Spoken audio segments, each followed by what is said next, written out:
నమస్తే అందరికీ, welcome back to my YouTube channel people agriculture. So ముందుగా అందరికీ దీపావళి శుభాకాంక్షలు. సో ఈ వారం మనకి సంతలో ఈ సండే రోజు ఎట్లా వచ్చినాయి గేదెలు అండ్ వాటికి ఇప్పుడు పండగ ఉంది కాబట్టి, తెల్లారితే పండగ కాబట్టి మనకి గేదెల రేట్లు అండ్ ఎట్లాంటి గేదెలు వచ్చినాయి అండ్ ఏమైనా తగ్గిందా రేట్ అనేది మొత్తం ఈ యొక్క వీడియోలో అయితే మీకు చూపించడం జరుగుతుంది. ఈ వీడియోని ఫస్ట్ టైం చూసిన వాళ్ళు ఛానల్ తప్పకుండా సబ్స్క్రైబ్ చేసుకోండి. అట్లే వీడియోని కూడా ఎండ్ వరకు చూడండి అండ్ తప్పకుండా లైక్ చేయండి. అండ్ వీడియోలోకి వెళ్ళిపోదాము. ఈ వారం గేదెలు ఎట్లా వచ్చినాయి ఏందని చెప్పేసి మొత్తం చూపిస్తాం, వాటి ప్రైస్, మిల్క్ అన్నిటితో సహా. ఓకేనా? ఇక్కడ కనిపిస్తున్న ఈ గేదె వచ్చేసి 50,000 చెప్పిండు రైతు, కానీ 46,000కి తీసేస్తా అని చెప్పిండు. పాలు వచ్చేసి మనకి 2.5 లీటర్స్ అంటే 2.5 లీటర్స్ అట్లా ఇస్తా అని చెప్పిండు. సో ఇంకొంచెం పెరిగే అవకాశం ఉందని చెప్పిండు. మొత్తానికైతే 50,000 చెప్పి 46,000కి అయితే ఇచ్చేస్తా అని చెప్పిండు. సో ఈ గేదె వచ్చేసి ఆల్రెడీ పోయిందనమాట, వాళ్ళు తీసుకున్నారు. 75,000కి అయితే తీసుకున్నారు అనమాట. ఇది పడ్డా అంట ఫస్ట్ టైం అట. ఫస్ట్ లాక్టేషన్లో మనకి 5 లీటర్లు ఇస్తారని చెప్పింది రైతు. సో ముందు పెరిగే అవకాశం ఉంటుంది కాబట్టి 75,000కి అయితే మొత్తం తీసేసిండు అనమాట. ప్రజెంట్ ఇప్పుడైతే ఇది దూడతో ఉంది. మంచి పాల కెపాసిటీ ఉన్న గేదె అండ్ గ్యారంటీ ఇస్తాను రైతు. సో కొనే వాళ్ళకి అమ్మే వాళ్ళకి మధ్య గ్యారంటీ అనేది ఉంటుంది తప్పకుండా. సో 75,000కి అయితే పోయింది ఇది.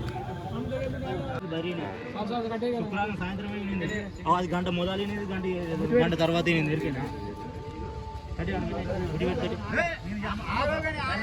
ఎంతనా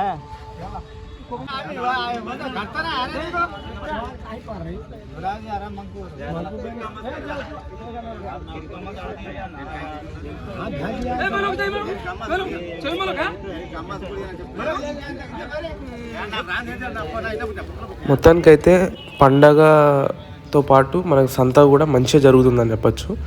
సో దీపావళికి ఈ వారం సంత చాలా మంచిగా వచ్చినాయి. మంచి గేదెలు, వాటి పర్సనాలిటీ కూడా మంచిగా వచ్చినాయి. లోకల్ క్రాస్ అనేవి ఎక్కువ వచ్చినాయి అనమాట. దీన్ని బట్టి చూసుకుంటే ముర్రా కూడా వచ్చినాయి, కానీ ముర్రా చాలా తక్కువ ఉన్నాయి, కానీ క్రాస్ అనేది ఎక్కువ వచ్చినాయి అనమాట. సమానంగా ఉన్నాయి దాదాపు చెప్పాలంటే. మంచి క్వాలిటీ గేదెలు కూడా వచ్చినాయి. అండ్ చూసుకోవచ్చు మనకు మంచి పర్సనాలిటీ గేదెలు, పాల కెపాసిటీ కూడా మంచి క్వాలిటీ ఉన్న గేదెలు వచ్చినాయి. ఏ గేదెకి ఎటువంటి కొన్ని రోగం ఉన్నవి కొన్ని ఉంటాయి, కానీ ఈ వారం అట్లా ఏం లేవు. మ్యాక్సిమం సంతకి మంచి గేదెలే వస్తాయి. ఇట్లాంటి తక్కువ పాలిచ్చేది అట్లానే ఏముండదు. తక్కువ పాలిచ్చేదానికి దాన్ని బట్టి దాని రేట్ ఉంటుంది. మ్యాక్సిమం అయితే మంచి గేదెలు వచ్చినాయి. దాని పాల తగ్గినట్టు, దాని పర్సనాలిటీ తగ్గినట్టు దాని రేట్ అయితే ఉంటుంది. సో మంచి పాల దిగుబడి ఉన్న గేదెలనే మనకైతే ఇక్కడ అమ్మకానికి అయితే ఉంటాయన్నమాట. ఎప్పుడు చూసుకోవచ్చు మీరు. ఇక్కడ కనిపిస్తున్న ఈ గేదె వచ్చేసి ఏమో సేల్ అయిపోయింది అనమాట. సో అమ్మేటైనా ఎంత చెప్పిందంటే 75,000 చెప్పిండు. కొనేటైనా 60,000కి అడిగిండు. లాస్ట్కి 65 అడిగిండు. 65 రాదని చెప్పిండు. 70 అడిగిండు. లాస్ట్కి అయితే 72,000కి అయితే మనకి గేదె పోయిందనమాట, సేల్ అయిపోయింది. పాలు వచ్చేసి మనకి 7 లీటర్స్ ఇస్తారని చెప్పిండు, కానీ ఎగ్జాక్ట్లీ ఎంతో తెలియదు. 7 లీటర్స్ అని చెప్పిండు. నేనైతే అంత తక్కువనే ఇస్తాను, 5 లీటర్లకు ఇస్తాను అనుకుంటున్నా. సో మొత్తానికైతే 72,000కి అయితే పోయింది ఈ గేదె.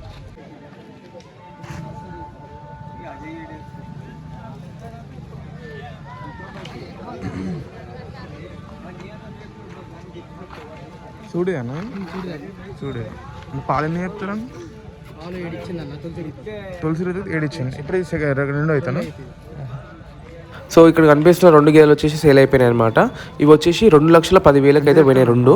సో ఒకటేమో సూడిది, ఇంకోటేమో ఆల్రెడీ ఈనిందనమాట.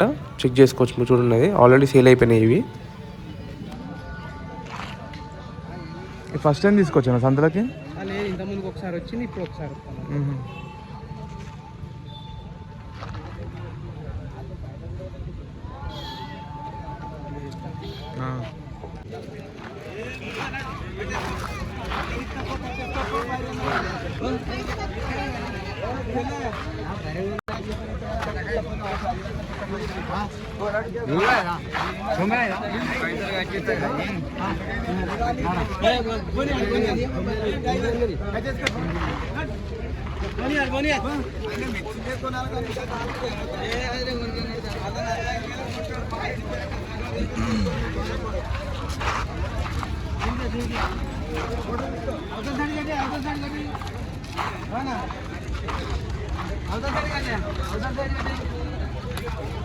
నమస్తే ఇచ్చాం.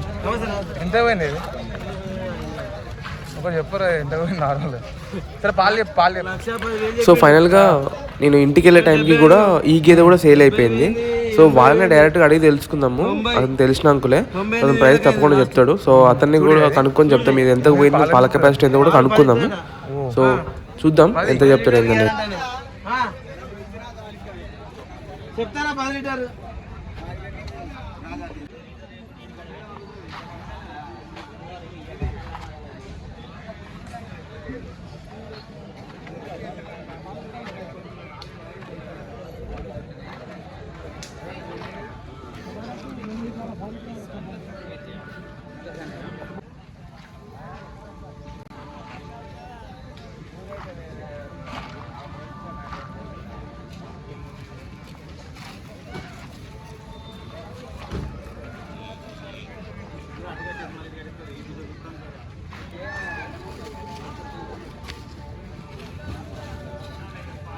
సో చూసారు కదా ఫ్రెండ్స్, మొత్తానికి అయితే ఈ వారం సంత